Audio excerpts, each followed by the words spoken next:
is your inner armor. Welcome to the Inner Armor Podcast with Dr. Timothy Royer, where we explore ways to train our brains and bodies to become dynamically resilient so that we can all, from professional athletes to ordinary people, perform at our potential.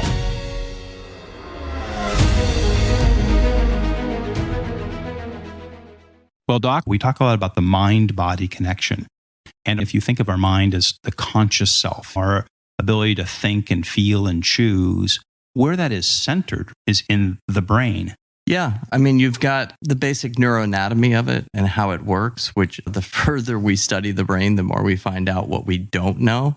And anybody that comes straight at you and says they know this whole thing and has it figured out, I'd run as far as you can, because it just gets more and more complex. Even the whole idea of how memory happens, we used to think it was kind of storage centers, but it's not even that the more we study it. So you've got the conscious and you've got the unconscious. While we don't have an exact number on it, based on all the things that are going on unconsciously, your consciousness is only about 5 to 10% at most. And there's so many other variables happening unconsciously that ultimately impact your conscious, impact your thoughts, impact what your body's doing. And that's where we're going to put a lot of focus as we study this 3.5 pound organ. My whole life, I've heard people say you only use 10% of your brain or whatever. But what I hear you saying, it's not so much that we're only using 10% of our brain, it's that we're only conscious of 10%. There's a lot going on sort of under the hood, right? It's very interesting how we actually train the brain, how we are able to leverage the brain's greatest ability, which is learning, and actually change the electrical current in the brain. And when we go through that process to teach that, which involves a lot of computer-brain interface, one of the most difficult things that I run up to is people saying when we have the computer giving them feedback, well, what do I do? What do I do? And it's very difficult to explain to them what you're thinking is very little compared to the rest of how your nervous system is functioning. And that is the part that we need to work with first. And I found over the years, the people who move the fastest through strengthening their brain and optimizing are the ones who aren't bogged down by what is it that I have to do. Like a 5-year-old autistic child will advance far faster than the CEO of a billion-dollar corporation that's trying to do steps 1, steps 2, step 3. You got to work on the unconscious side first. If you think of a car that's got all of these complex systems and you only have sort of the user interface, so you've got the steering wheel and a couple of buttons and the pedals or whatever, but there's so much going on beneath it. Yeah, absolutely. I mean, just think of this concept when I say the number 98.6, right? It's not just a radio station. It's actually your body temperature. And just stop for a second and think about this. This is crazy. It's just, it blows my mind. My brain is keeping me at 98.6 24/7 from the time I'm born till the time I die. My brain is regulating. And it's not just saying, hey, Tim, someplace in the 90s would be a good idea, right, or just stay within 6-7 degrees. I mean, I just flew up here from Jacksonville and we're in Michigan, and I looked at the thermostat. It's 17 degrees out, right, and it was 71 yesterday in Jacksonville. But my brain figured that out, and it's keeping me at 98.6 no matter where I am. That is just mind-boggling. That's just one thing. But that brings up your whole career and everything that you've done around the world with everything from professional athletes down to ordinary people has all been trying to help better synchronize and coordinate and harness what's going on in that 90% we can't see. And I would say, just to share a little bit of my journey, that I just didn't wake up and say, oh, I'm going to do the brain right out of the chute.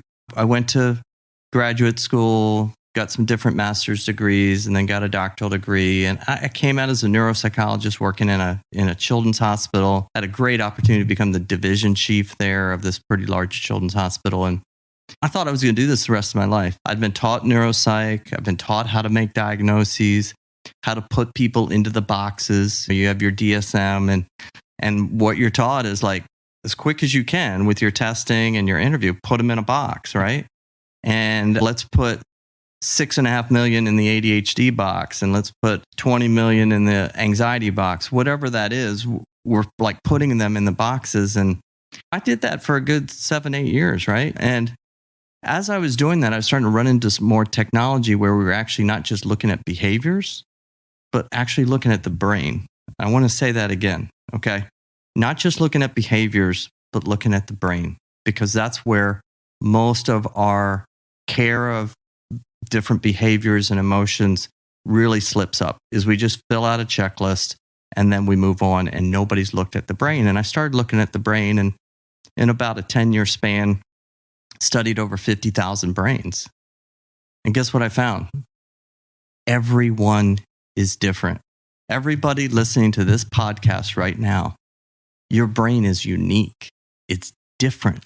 There will never be anybody from the beginning of time until the end of time that will have the exact same brain. And I had been down this road of take them all and put them in this box and then have them get on this medicine to address that issue. And then I'd have the parents come back and they'd say, that didn't really work for him.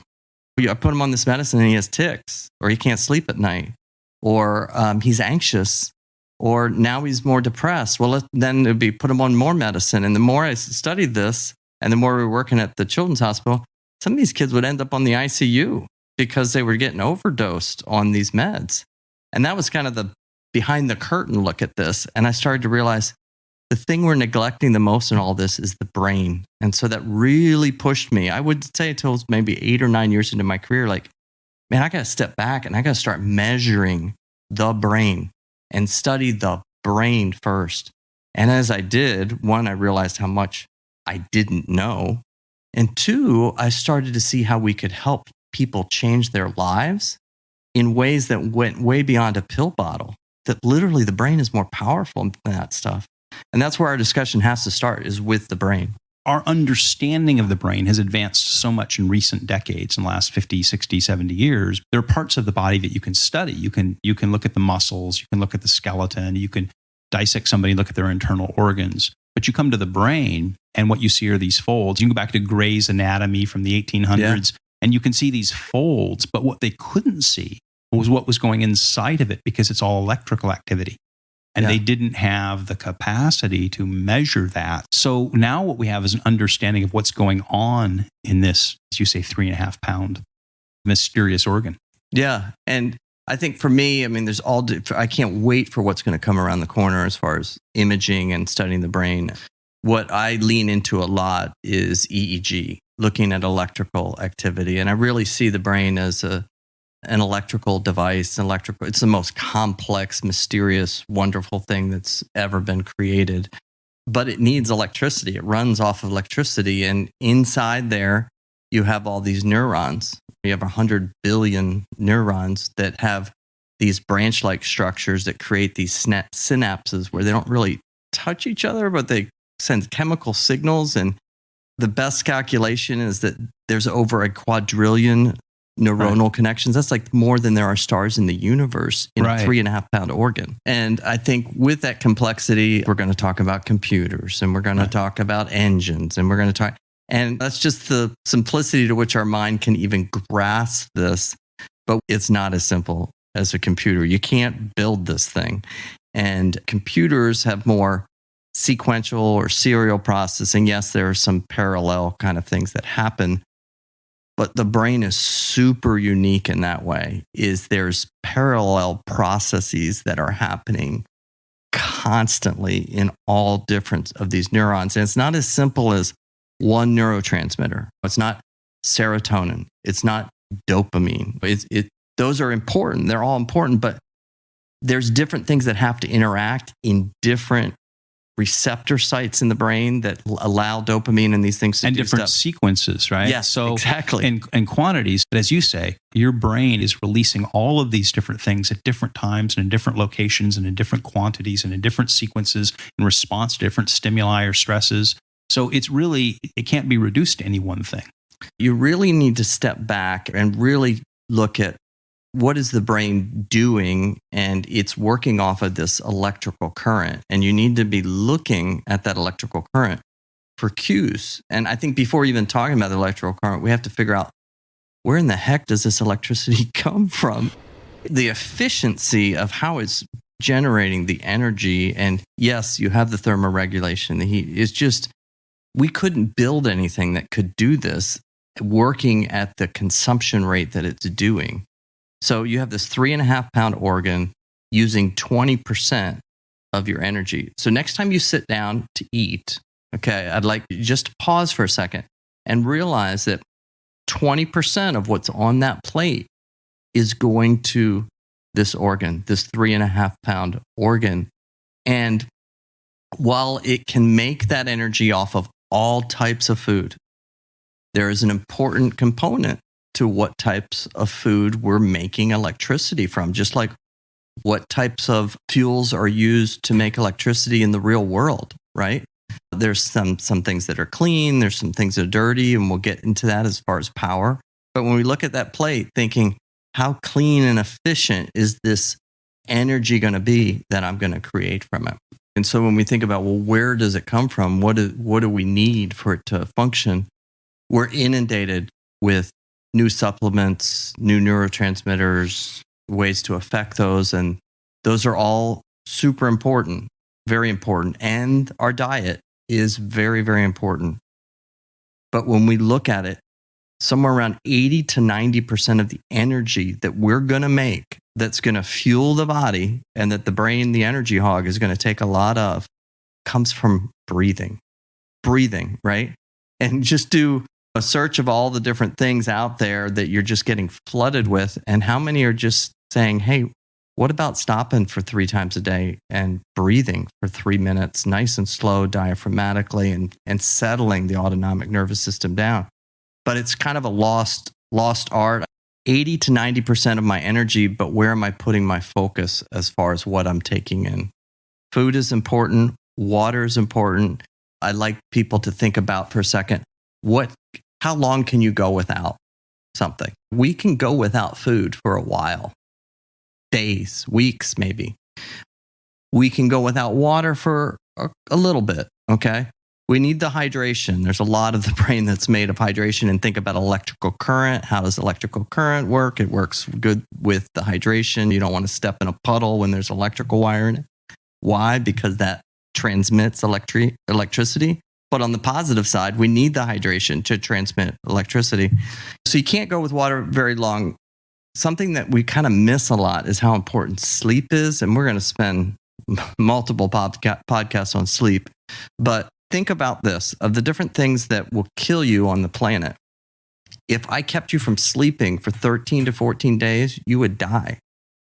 13 to 14 days. Okay, we just went through a pandemic. 13 to 14 days is a fast time for something to kill you. In 7 days without sleep, you would be psychotic. You wouldn't even know who you are, right? So there's so much of our energy that relies on our sleep patterns. I mean, let's think about what we're doing at night. We don't want blue at night, but we do want blue in the morning. Expose yourself to blue light in the evening, and that would be like the worst thing you could do to your circadian rhythm, because you're going to, in some cases, maybe decrease your melatonin production up to 30%, depending on how much. Get your nervous system amped up by binging Netflix episodes of Peaky Blinders or something like that, right? Right before you're going to bed. And also take this environment that you're supposed to be going into a parasympathetic recovery state and make it an anxious state. So make your bedroom this anxious place, right? We know that attention span has dramatically decreased in the last 15 years. That's been measured, that the brain can't attend like it was 15, 20 years ago. Who knows what it was 100 years ago? And while I'm definitely thankful for the light bulb and electricity, there is something that's happened within the onset of electricity in all of our homes, that there's an upside, but we also have to realize that there could also be a downside. And how are we good stewards of this in a way that it doesn't hurt us? But I mean, there are estimates that over 100 years ago, the average person was sleeping around just over 9 hours a night, right? We really need to be around 8 hours. And I know people are going to come up with different things, and we'll talk about why that's important later. But The average person in the United States is sleeping less than 7 hours a night. So we definitely have a massive shift. And we also have a massive increase in a lot of different chronic illnesses. I mean, just go through the list, and it all starts in the brain. As you have said, it's upstream. We look downstream at all these things, but who's looking upstream? Yeah. Before you put something in your brain, who's looking upstream to see what is going on in the electrical current in your brain? Talk about the variability between individuals. There's so many different ways that all these things are measured. How do you sort all that out? I kind of see them as sort of like concentric circles, like a bullseye, right? And it matters kind of where you're coming in to assess. Okay, so somebody comes in and they haven't been sleeping well for a few days, and they go into their doctor's office. Their behavior is that they're not sleeping well, right? The doctor could just take that and need to move on to the next appointment and give them their Ambien and out the door. Then 15 minutes later, somebody else walks in and they're not sleeping well. So they're an outside circle behavior is not sleeping well. And so we're going to do a chemical change to the brain without really figuring that out. But I can guarantee you that those two people have different etiology of why they're not sleeping well. So if we start to work our way inward, okay, and start to look at what's going on cognitively for them, okay, in areas of external stress as well as internal stress or some type of physiological inflammation that's causing stress. And if we're not looking at that, that's going to be different for everybody. So each layer that we go through, you're going to get exponential differences so that it creates kind of this matrix of difference between people. And then we go even further into the physiological, what's going on physiological. And finally, we get to the neurological, which very few people are looking at. They're not looking at that electrical current and seeing what's going on. But the distance between the neurological and that behavior is vast. And we have to stop and look at it. A good example of just kind of, I experienced this early on in my career where you can make assumptions about the brain was in Michigan in the early 90s. I worked with a team of people that developed one of the first fetal alcohol syndrome clinics at our children's hospital in Michigan. There was one on the east side over in Lansing area, U of M, but we didn't have anything on the west side of the state.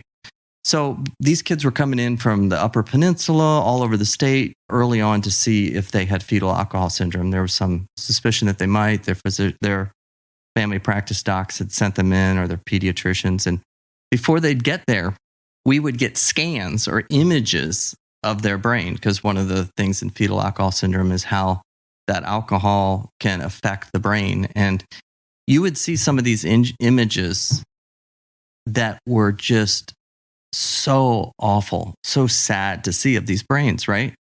And we would say, oh my goodness, what's this child going to look like when they come into the clinic? I mean, they're going to be in a wheelchair, maybe a feeding tube. Who knows what's going on with this child, because the brain just looked so bad, right?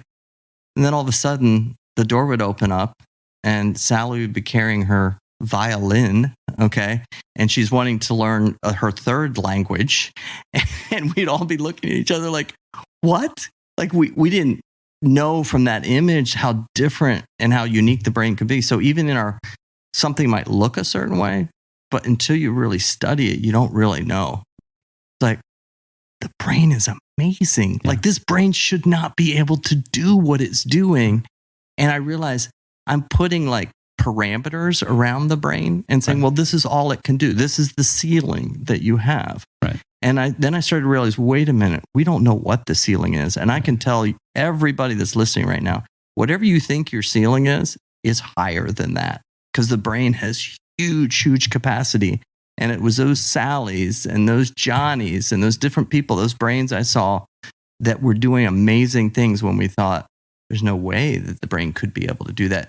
That really set me up to work with the average person, the person out there with their kid who has an anxiety disorder, or the Kirk Cousins of the world. Talk about the anatomy of the nervous system. Oh, it's very complex. The nervous system is, you have kind of a hardware component to it. So you're thinking of your central nervous system, which is your brain and your spinal cord. You can take pictures of that. You can look at that and see what that's doing. We can see a tumor, or we can see a stroke. So that's like the hard drive. That's the computer. And then you have like these software systems. Okay. So we got our Microsoft Word or our PowerPoint that's now going to run on this hardware. So like the apps on your phone, underneath them, something is turning those apps on and off, conserving and managing power and battery life, right? Yeah, and that would be what we refer to as the peripheral nervous system. So this is like the software components. And there's two different components to that. There's the somatic, which is more your voluntary, your choices that you're going to make. Like if I'm outside and all of a sudden water falls from the sky, I'm going to pull out an umbrella, right? And I'm going to, or put on a raincoat. But then you have the autonomic nervous system. This is beyond kind of the conscious level, but yet we can do things consciously. We do things every moment that affect the unconscious level, which is the autonomic nervous system. The autonomic nervous system is constantly taking in information from the environment, and it takes that through our five senses. So if we didn't have our five senses, our autonomic nervous system wouldn't have any data to work with, but it has to look outside of itself, see what's going on in the environment, the autonomic nervous system does, through our five senses. And then from that data, it then decides how we're going to use the energy. You remember last podcast, we talked about how do we make energy? That's the making. This is the managing. Now we're going to manage the electrical current that we're making. And this is the autonomic nervous system. Does that primarily through the five senses. And it decides whether it's going to use a lot of electrical current, which is a fight-flight response, or the technical word for that is sympathetic, or it can choose to use very little electrical current. And that is rest, digest, renew. That's where we rest, we digest our food, we do recovery. The technical word for that is parasympathetic. So think of like a parachute kind of falling slowly down. That's our parasympathetic. So we have the sympathetic and the parasympathetic. And it's a delicate balance here with the energy, because the energy isn't just use as much as you want. The nervous system has to be very, very efficient in conserving this energy. And so it decides the autonomic nervous system to go fast, slow, or someplace in between based on the senses. But there's one other thing that steps in the way sometimes. What's that? So in the animal kingdom, they're primarily using their five senses. Right. And that's pretty much it. There's a great book written by a neurobiologist from Stanford called Why Zebras Don't Get Ulcers. Okay. Great title. And it's also a great book. But in there, he talks about the zebra has to deal with lions all the time. It does have to deal with life and death situations, and it's running from these lions. And when it does that, the autonomic nervous system, through its senses, through the zebra senses, it takes that information, says, that's a lion, I need to run. And the autonomic nervous system in milliseconds kicks into a sympathetic response, which then goes downstream to all these systems. Every single one of these systems has a reaction to what the autonomic nervous system tells it to do. So you can probably think of those already. What's the cardiovascular system going to do? The heart's going to beat faster. What's the respiratory system going to do? It's going to take in more oxygen. And on it goes. Your endocrine system is going to flood you with adrenaline. Exactly. Your reproductive system can be impacted. An animal in crisis isn't going to reproduce in a dangerous environment. And I used to do some work in the 90s with some fertility clinics, and it was very interesting. Not in all cases, but in some cases, we would see individuals with highly sympathetic nervous systems upstream. Remember, we're upstream, downstream. Right. And we're focusing on the reproductive system, realizing, oh, wait a minute, we need to go back upstream, stabilize the autonomic nervous system, and then that impacts the ability for reproduction. So animals do it that way, senses. When the chase is over, if the zebra survived, if the chase is over, you know what that zebra is going to do? He's going to go back down to the river, and he's going to eat, he's going to drink, he's going to be with his baby zebras. But you know what he's not going to do? He's not going to worry about the next chase. He's not worrying whether his baby zebras are going to go to Harvard or not. He's not worrying about his 401k, right? He's just back in parasympathetic. And the reason many animals don't have a lot of these chronic illnesses that we have as humans is they're not stuck in sympathetic. They're not stuck in the what ifs.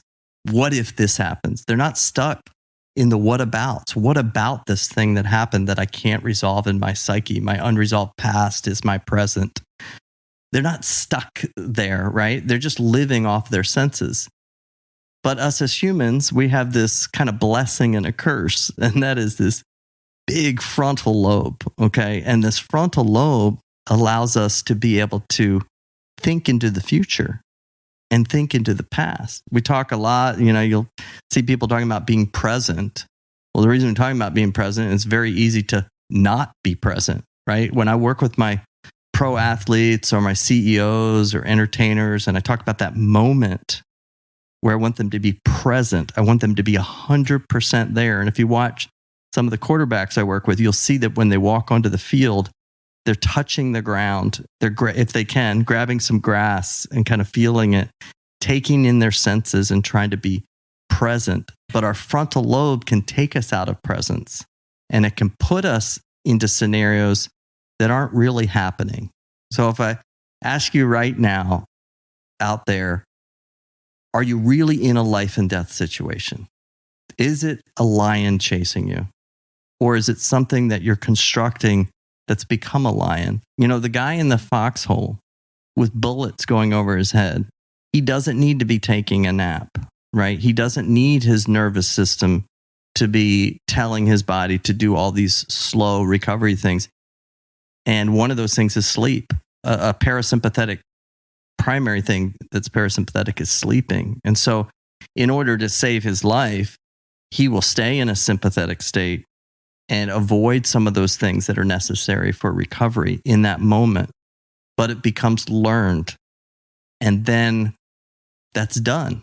And he's back here and he's trying to regulate, but he's having these learned responses because the brain's greatest capacity is ability to learn, which is a good thing, but it can be a bad thing because we can learn to get in that state. And when that happens, there's a very unique chemical reaction that happens in the brain. So when the brain goes into a sympathetic state, so my senses tell me, or I create that in my mind, okay, and I go into the sympathetic state, there's something called the hypothalamus, which releases a chemical. This is within like milliseconds, right? I see the lion, the brain lights up with electrical current, the autonomic nervous system engages and the hypothalamus releases a chemical to something called the pituitary gland. And then the pituitary gland releases another chemical all the way down into near our digestive system to our adrenal glands. This is all happening in milliseconds, right? And then I release adrenaline or cortisol, people refer to as that. And what that does is it tells my body, we're going to create a lot of energy right now. So my cells start to absorb 3 to 4 times the amount of sugar than they normally would to have energy to run, to fight. And that's good if I'm running from a lion. That's really good because I'll burn that energy off and it'll get me out of that situation.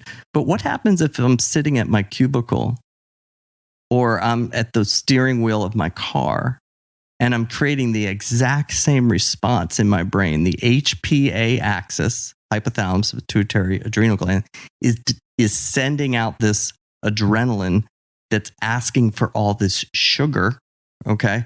And my body's trying to respond to it. Well, I can develop all kinds of bad habits with these systems that contribute to what's called metabolic syndrome, where I'm now stuck in the state of an overactivated HPA axis. And learning to shut that down is not just a pill to do that.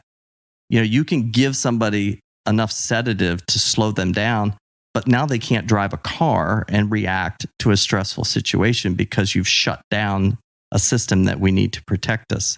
So many of the solutions for overactive HPA axis like PTSD, different anxiety disorders, those kind of things, are more like Band-Aids because they're not fixing that learned response in the brain that has to shut down the HPA axis response or alter it.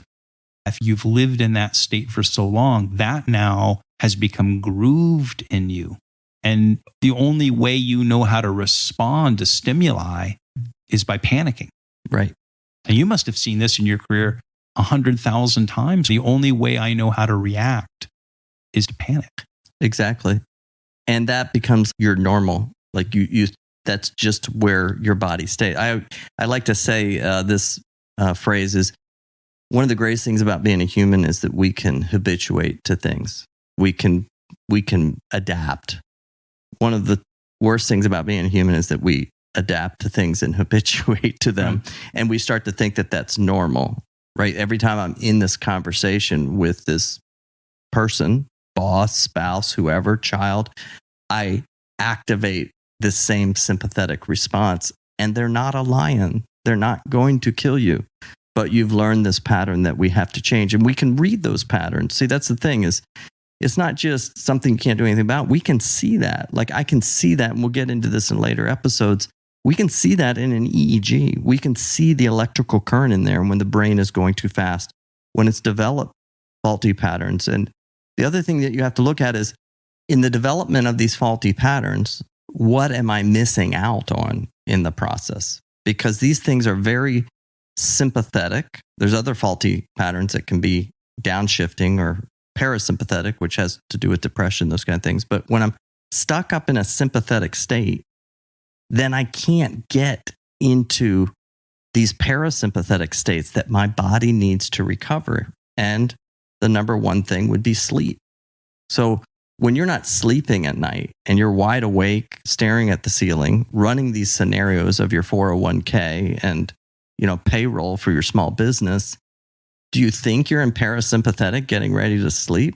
Absolutely not. You're stuck in sympathetic. You will not sleep, or it'll be very restless. And then that will build on itself. And so you not only have to think about what is this doing on one end, but what's it also doing on the other? Because I need this balance of the sympathetic, parasympathetic. And as we started the episode, every system is impacted by where you are on the autonomic nervous system scale. Take somebody who grew up in a home with a lot of chaos, a lot of stress, a lot of screaming, maybe physical abuse. And so as a child, they learn this response. Authority figures, people in their life that come at them, they're very wary because they never know when they're going to get yelled at or hit or, right? Right.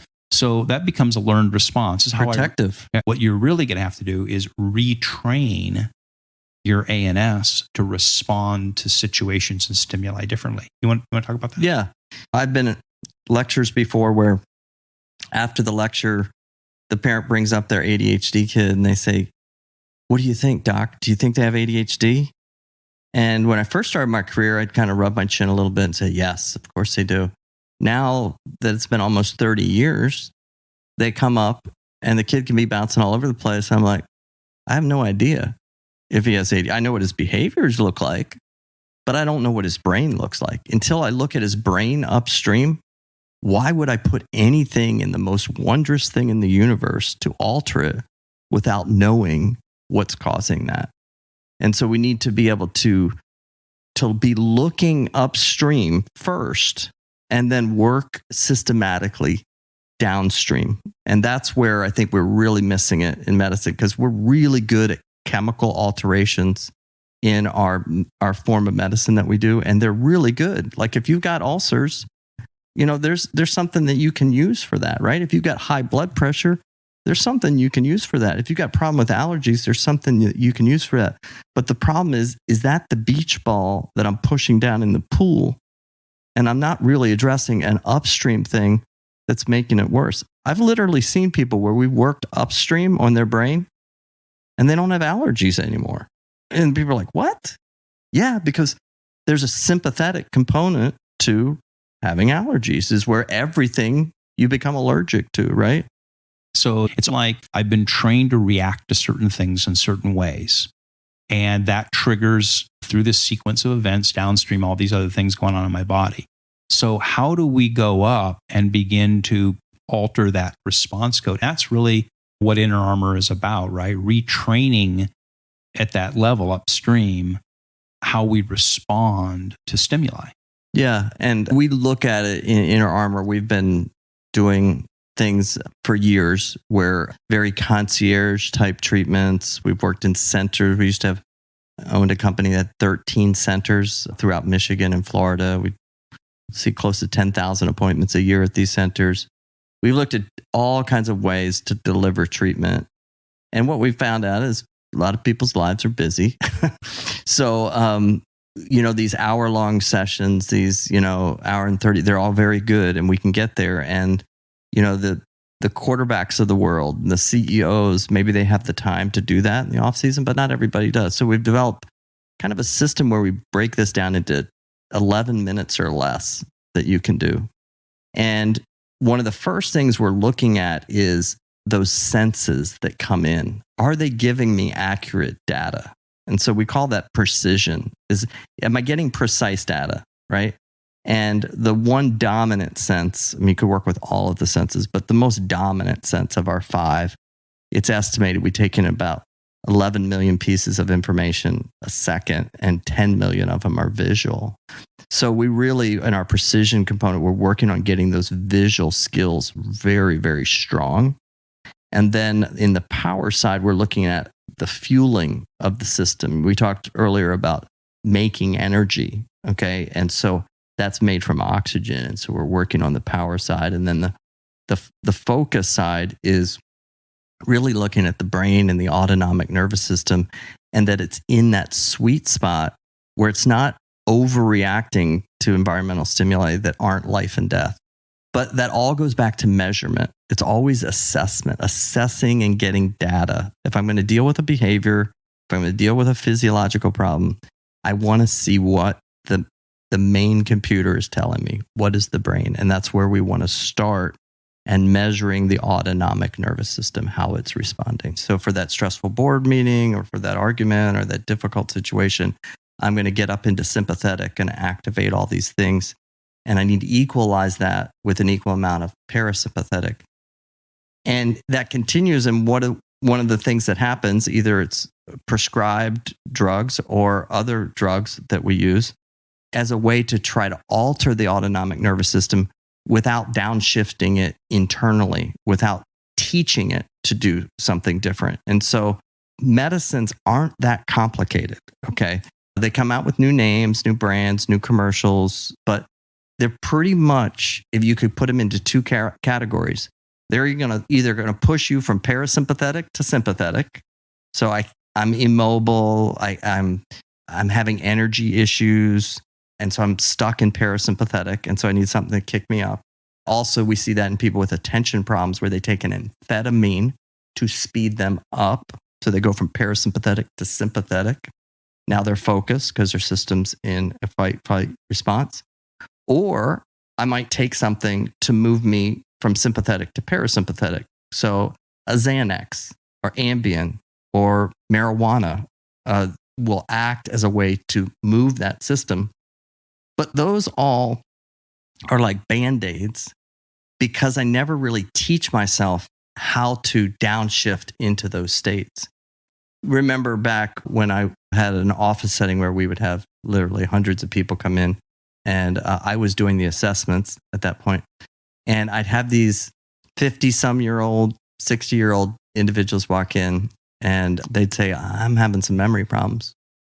And I would say, when did you start taking your sleep aid? And they're like, I didn't tell you that yet.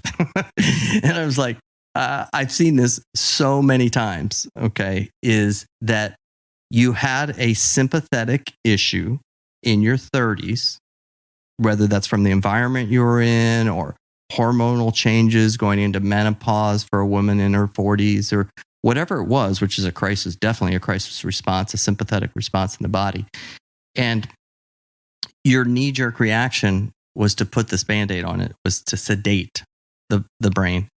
And it worked, but now you're having to pay the piper because it's 10, 15, 20 years later, and you altered something in that sleep cycle that was very important. That's where At the end of the day, everything you're doing out there, whatever you're doing to make it in the world or go up the ladder, when you get to wherever you're trying to get to, you want your brain to be along with you. And I've worked with many billionaires, I said billionaires, okay, who have gotten to that point and their brain's not working.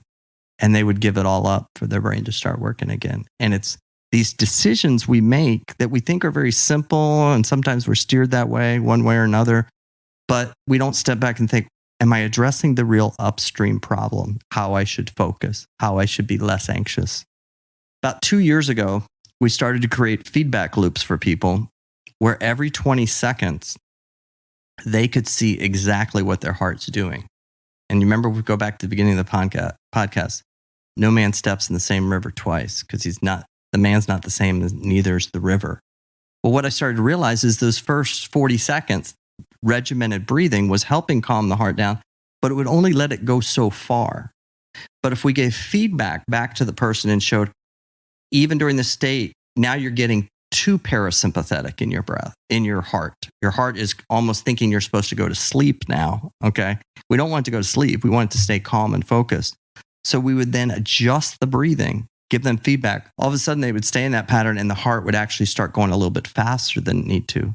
And so that feedback loop that we can provide through the computer, through the iPad, they can see it. And now we have them alter their breath ever so slightly. Now, they first have to know how to breathe in a good diaphragmatic way at a certain pace. And so we're talking about just mild alterations.